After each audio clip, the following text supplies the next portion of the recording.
you wondering if I'm here alone.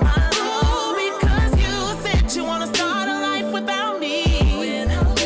And I said if you wanna go spread your wings, then fly, fly, butterfly, fly, fly away in the sky, past the skylines. You were never that fly, butterfly, fly, catch a bite in the sky. You were very young at heart, you gave none to me. I have given all I got, made you something to see. I let you fly, fly, butterfly, fly away from me. I let you fly, fly, butterfly, fly away from me. Fly far away and don't come back, don't come back. Take all this pain, I'm giving it back, giving it back. You should have thought about this long before you made a fool of me, yeah. I was young and dumb, didn't know nothing about love. And I'm glad that you won't be there when I get home. And I know that you're wondering if I'm here alone. Ooh, because you said you wanna start your life without me. And I said if you wanna go spread your wings and fly, fly, fly, fly away in the sky, past the skylines. You were never that fly, butterfly, fly, catch a bite in the sky.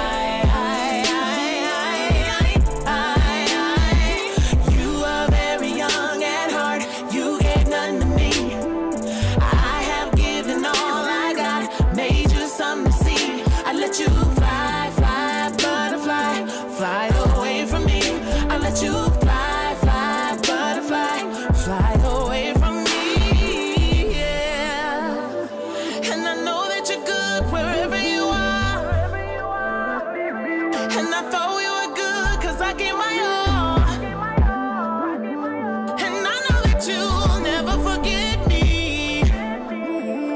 So I let you go for the world. Fly, fly, butterfly, fly away in the sky, past the skyline. Don't you ever hit the ground. That fly, butterfly, fly, catch a bite in the sky. Catch a bite in the sky.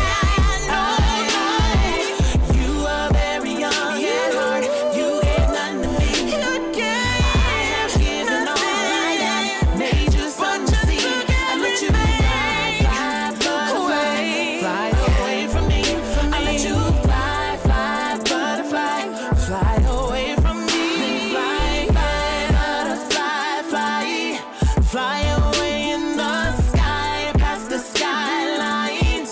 You were never that fly, butterfly, fly, catch a bite in the sky. You were very young at heart, you gave none to me. I gave all I got, made you something to see. I let you fly.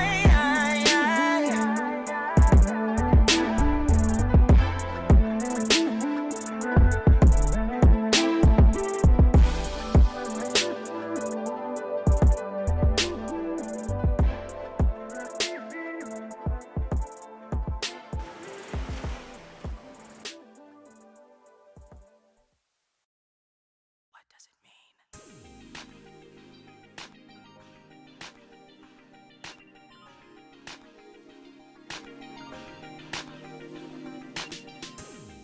This week, I'm catching up with Brandy Davis, the 34-year-old mother of one who served federal time for conspiracy. So tell me, girl, what happened, kind of, that you can say, that you can talk about? What about my About the case? situation? Well, I was involved with a guy, and he was a drug dealer or whatever, and he got caught up doing some things, and I was a part of it too. Like, I didn't really know the big thing about conspiracy until I caught my case and stuff like that. But I had a guy, and he was doing things, and I was around, and I seen it, and then sometimes when he wasn't around, I'll do a few things for him here and there, and that's how I got in trouble. Yeah. I get it. Like, you fall in love with somebody, you make decisions, and you take responsibility for your own do, stuff. You know yeah. what I mean? But it's still a different thing when yeah. you know what I mean. So many of the Christine Love made her perjure herself. You know what I'm saying? It's Kim was like, "Oh, this is the guy that I was dating. Yeah. He's the one who, you know what I'm saying?" It's crazy because it's like he ended up like turning against me and stuff and What? everything like that. Yeah.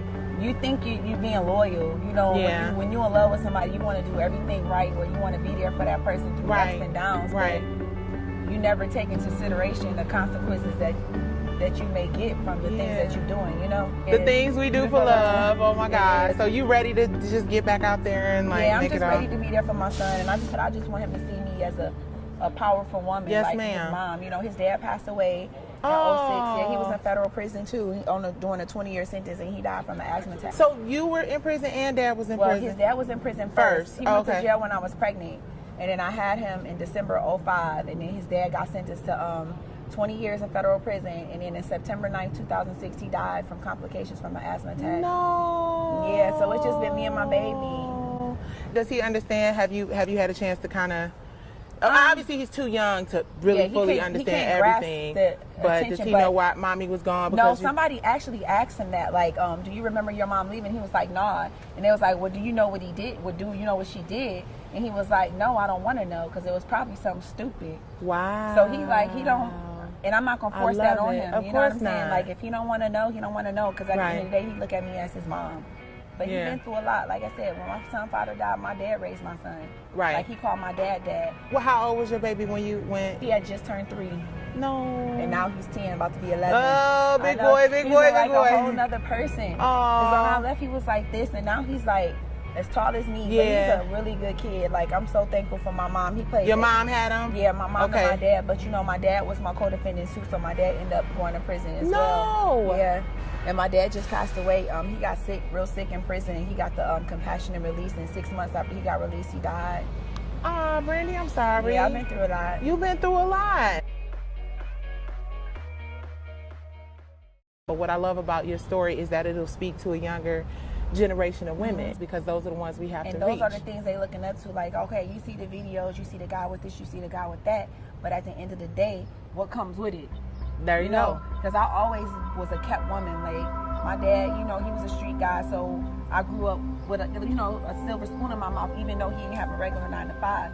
So what I look for in men is what I look for in my dad, because I seen how my dad treated my mom. She never worked. She was a housewife. He kept her nice. We lived in a nice big house and everything like that. So growing up, I was like, oh, I always want a guy that's like my dad, my dad, my dad, my dad. So when I went to dating guys, and you know, when guys were attracted to me, once I started getting older, I dated up. My dad was 15 years older than my mom. So all the guys I dated was 15 years, 12 Wow, years, 13 really? years older Okay. than me. Yeah. But the guy I caught my case would end up being my same age, you know. But everybody that I used to date was like older. So I always was attracted to men who I knew that would take care of me. And you know, a lot of women want that.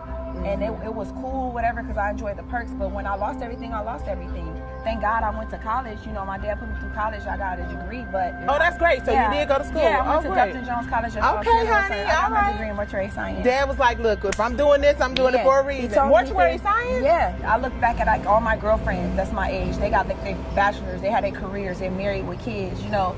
And I feel like I'm 34 years old and I'm just now starting. They got everything, and it's like I'm trying to build up to get to where they at. Yeah. I just want to be a voice for those who don't have, you know, they don't know. And I also want to do like motivational speaking, like go to girls' homes or schools or do certain little speaking engagements, because I know like from Instagram, people like DM me and it's like they can't believe what I've been through. Right. They see me and like they look at the things, even if it's not what I went through, but it's like I got so many good messages of people like, you know, I was down and out about this, but I went through your page and I can see all the things you accomplished and you still had a smile on your face in prison. It make me seem like my life isn't so bad. I'm all about honest stories and real stories, and your story is so real, and how somebody could do. You did 7 years? Yeah, it's like 7 years and maybe like 2 months or 7 years and 3 Jesus. months. It's something like that. Lord have mercy. 7 years? Yeah, but Brady? I had a 10-year sentence in prison. I met some terrific, wonderful people, like girls who are still my good friends right now. Really? Yeah. Really? You meet all types of people in there, but I Right. met some really, really, really good people there.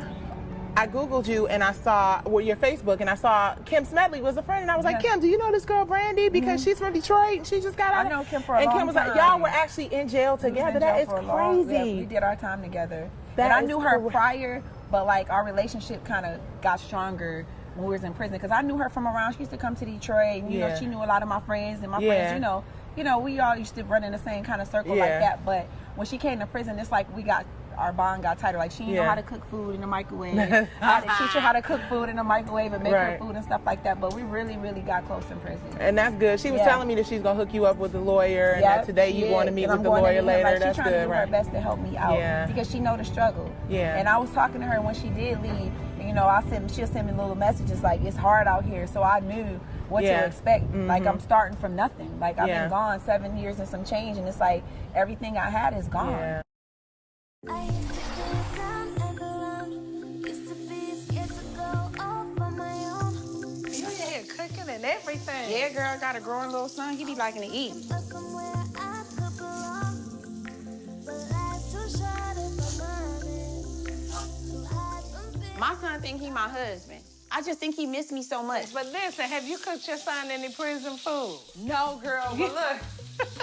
Listen, my best meal that I knew how to cook in prison, girl, was my chicken. You ever ate my chicken Alfredo? I did. You made it for me for my birthday. Yes, you did. Girl. I met Kim Smedley in Detroit. She used to come to Detroit and had these butt parties. And she did a couple girls' butts who I knew. And then we end up linking up again in prison. How's everything been? Good, girl, just adjusting. Really? Yes. Last time I saw you, we were actually on the prison compound together. Yes, walking the track. How was it reconnecting with your family? I had to go home and live with my mama. Oh, you know, you I did? ain't used to living with So I bet nobody. that was a challenge. Girl. I know. I love my mama, but I can't live with nobody. Wait a minute, you were gone like almost almost 7.5 years? 7.5 years. 7.5 years, Wow. girl. All the guys I dated was hustlers. My dad was a hustler. Like, not for 1 second did I ever think that I would end up in prison. I went to prison for trafficking drugs. My charge was conspiracy to distribute 5 kilos or more cocaine. I caught my case in 2008. I was with my boyfriend. One of the drivers got pulled over in a traffic stop.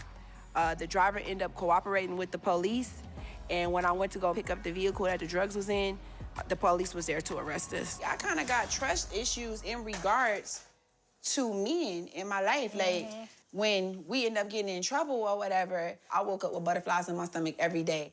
Like, just the stress that was on me. Like, oh, I'm going to jail. I'm about to go for a long time. I'm about to leave my baby. Like, my baby already don't got a daddy. Now his mama leaving. That just played through my head every day to the point I kind of picked up a slight little drinking problem, you know, to try to mask how I was feeling. But come to find out, he ended up cooperating with the police. He told on me, he told on my dad. For me, that broke me. Like, my dad's 65 years old. I gotta build up my trust with people.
Those of you that don't know my story, I actually went to prison for almost 2 years for doing the illegal silicone injections. I saw your Breakfast Club interview. You did, and they kept picking at me about. So was that true? K. Michelle, they kept picking at me about So did K. you do? Michelle. Let me just ask you I straight know K. out. Michelle You very know well. Michelle, I K. do. Michelle very I know well. her very And well. It wasn't until I went to prison that I was actually set free. why is it that you would feel more free behind bars? Because, Nikki, I realized that all of the things that I was holding to and trying to control, I couldn't control it anymore. I couldn't hold on to those things that I thought I was in control of. I want women to know that you can start over.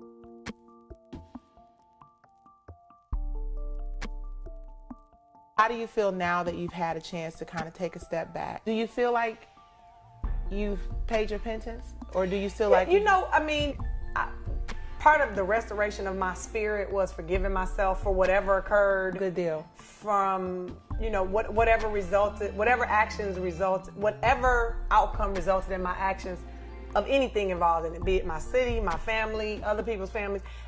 I've forgiven myself for those. Now, you never fully when you know that people or things have been hurt in a circumstance or damaging, you never fully let that go.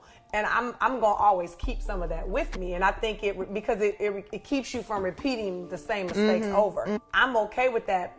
I'm okay with me now. I'm good with me. I'm okay with, here are the things that happen in my life, but that's not where I'm gonna stay. There you go. You know, part of moving through the process is not staying in that moment. There you go. Can't live there. There you Because go. if that's where you live, then you'll never, ever, ever grow to the point of forgiving yourself and restoring your spirits.